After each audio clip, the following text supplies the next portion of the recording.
Na resposta anterior, você falou do Júlio Casares, e aí, enfim, você definiu ele como um cara que é um bom comunicador, gestor nem tanto. Queria que você explicasse pra gente, porque até ontem eu estava revendo, né, para fazer a live de terça-feira que a gente sempre faz, o perfil de evolução da dívida do São Paulo, e de fato, assim, tem uma leitura muito clara que isso aumentou com o Aidar, chega o Leco, cumpre um mandato, até consegue, né, ter uma redução da dívida líquida do clube. Depois ali, quando ele vê que ele não ia ganhar nada, estava com aquela dificuldade de ser campeão, ele, em 19, ele salta a dívida para o dobro, né? Então 300 vai para 600, aí tem a pandemia, tudo mais, fica em 700, e hoje até o Márcio Carlomagno participou da live aí dos amigos Arnaldo e Tironi e fala que a dívida está na casa de 900 milhões. E aí, claro, você como um cara também com MBA em finanças, que tem um estudo amplo quanto a isso, já é um objeto de estudo seu. Eu queria entender de você como é que você enxerga esse perfil dessa dívida do São Paulo e quanto você acha que tem parcela de culpa ou de responsabilidade a era Leco, que deixou um legado muito ruim, e aí, por óbvio, a dívida também não é algo estável, tem juros, tem crescente, e o quanto você acha que também passa pelo Júlio Casares, pela gestão Casares, esse crescimento da dívida, Flávio. Certo. Bom, eu não gosto de falar muito números de cabeça, então se algum número não for exatamente esse, me desculpem, está no meu site à disposição. Perfeito. Olhar. Mas realmente, Gabriel, o que você colocou é exato. O Carlos Augusto de Barros e Silva, o Leco, ele assumiu em outubro de 2015, inicialmente um período interino, 30 dias, foi eleito para completar o mandato de Carlos Miguel Aidar, e em 2017 ele foi eleito, então, para o mandato dele. A verdade é que ele esteve no comando do São Paulo, de 2015 até 2020. Foram 6 anos completos. E ali, os 3 primeiros anos do Leco, estava indo bem nesses termos da administração. Então, a dívida estava sendo reduzida, você tinha alguns trabalhos e tinha diretores que iam à imprensa e diziam, não, nós estamos trabalhando para eliminar a dívida bancária. Esportivamente era ruim, mas a parte financeira estava caminhando. Esportivamente teve alguns momentos de baixa, mas teve outros não tão ruins. Então chegamos a uma semifinal de Libertadores em 2016. Mas o fato é esse, seja por talvez o medo de sair sem nenhum título, 2019 foi um desastre. 2019 financeiramente foi um desastre para o São Paulo. E até contratações como Daniel Alves, Juan Fran, várias outras daquela gestão Leco que foram lamentáveis em termos de resultado. Mas 2019 foi muito ruim. 2020 foi o ano da pandemia. Foi um desespero, novamente. Receitas reduzidas, você não tinha mais bilheteria, você perdeu muita coisa. Ainda assim, o Leco deixou o clube com uma dívida alta, ele pegou alguma coisa na casa de 350, 400 milhões, deixou com alguma coisa como 540, 550, como eu falei, eu não gosto muito de falar de números de cabeça.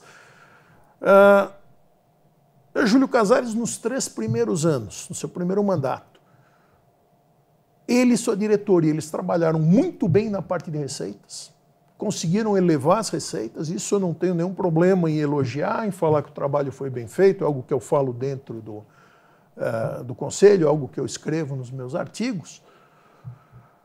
Então fizeram um bom trabalho na parte de aumento de receitas, mas as despesas conseguiram ser levadas mais do que as receitas. E foi terminar o seu primeiro mandato com 667 milhões de dívida líquida. Esse número eu tenho bem firme na cabeça. A considerar que o número que o Márcio Carlomagno passou esteja correto, nós não recebemos os relatórios ainda, então você teve aí em um ano de mandato, porque nós estamos sempre falando de janeiro a dezembro, um aumento do endividamento da ordem de 250 milhões, 270 milhões. isso mostra que está havendo um descontrole nas despesas. Então, eu já tive esse debate com o Carlos Belmonte. O São Paulo é o São Paulo Futebol Clube. A receita e as despesas que impactam, são o futebol profissional. Então, o Carlos Belmonte, ele realmente acredita que a única maneira de sair dessa má situação financeira é você investir alto no time, para ter um time competitivo que vai ganhar títulos, que vai ganhar prêmios, que vai valorizar os patrocínios. Então, nas palavras dele, fazer a roda girar. O Belmonte é um São Paulino, daqueles mesmo fanáticos, e ele acredita nisso. O que ele talvez não tenha percebido é que essa foi a fórmula do Cruzeiro Esporte Clube. O Cruzeiro Esporte Clube, que foi campeão, é o maior vencedor da Copa do Brasil, foi bicampeão da Copa do Brasil 2017 e 2018, antes de ser rebaixado numa situação de praticamente insolvência em 2019. Até que o Cruzeiro Esporte Clube, centenário, deixou as competições de futebol em 2021. Porque a SAF é uma outra entidade, é um novo CNPJ. Então, o Cruzeiro Esporte Clube, de então centenário, campeão da Libertadores, deixou as competições de futebol, porque não soube controlar as suas despesas. E é essa a minha preocupação com o São Paulo. É isso que eu não quero que aconteça com o São Paulo Futebol Clube.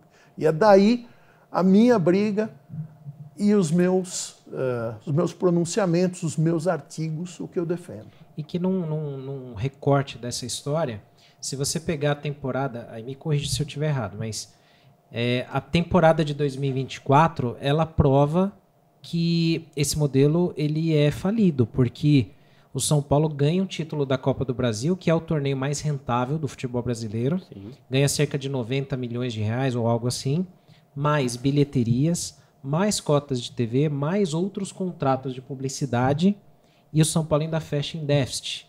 E eu lembro de um episódio muito específico, porque no final daquele ano teve um jogo festivo de Masters de São Paulo e Milan. E um repórter foi crucificado por muita gente. Eu não lembro o nome dele. Lincoln Oliveira. Lincoln Oliveira. Inclusive por São Paulinos até, que falaram assim, vai plantar crise, não sei o quê. Eu lembro que ele, até pelas poucas oportunidades que se tem de falar com o presidente, ele usa aquela zona mista e ele pergunta, presidente, alguma declaração sobre a dívida do São Paulo e tal? E ele responde, não fechou o ano, não fechou o balancete, algo assim. Esperando acabar. Porque teria a venda do Beraldo ou algo do tipo. E aí você vê ali, né, nessa leitura que assim, num ano que é talvez o mais rentável dos últimos anos do São Paulo financeiramente, a dívida aumentando de forma galopante, sem nenhum trocadilho com galopo, né, que a contratação mas também é uma né? boa expressão. Também, mas é um modelo que assim, ele se prova deficitário. Não adianta você investir e ganhar títulos se você continua tendo uma hemorragia financeira que você não consegue conter, porque quanto mais dinheiro entrar, mais vai escoar também. Esse pensamento está muito errado, Flávio? Não, é exatamente isso, Senna, que eu defendo. E é exatamente essa minha posição, é uma contraposição aos gestores. Porque o meu trabalho, minhas declarações, as minhas críticas, elas nunca são as pessoas. Eu não estou criticando a pessoa do Júlio Casares ou a pessoa do Carlos Belmonte. Eu critico a gestão do Júlio Casares, a gestão do Carlos Belmonte. E essa fé que eles têm, que a forma de resolver os problemas vai ser pelo aumento da receita e que para aumentar as receitas você tem que ter conquistas esportivas. Você tem que ser competitivo, sim. Você tem que ser competitivo porque faz uma diferença muito grande você chegar em 4º lugar no Brasileiro ou em 5º, ou ainda pior, em 7º. Sim. A diferença é muito grande, imaginando que não tenha vagas para Libertadores. Então, a diferença de uma vaga na Libertadores, direta, uma vaga na Libertadores, com pré-Libertadores, ou você cair fora, é muito grande. Então, você precisa ter um time que possa ser competitivo, que vai jogar contra os outros. O que não quer dizer que ele vá ser necessariamente dominante. Eu estudei muito o caso do Flamengo, que muita gente erroneamente diz que é impossível reproduzir, porque mudaram as situações. Mudaram as situações, mas o critério básico é o seguinte: você não vai se recuperar se você continuar gastando mais do que você ganha. Então, quando nós jogamos ali naquele 23 de setembro de 2023 contra o Flamengo, a final da Copa do Brasil, Nestor acerta o chute da vida dele. Bacana.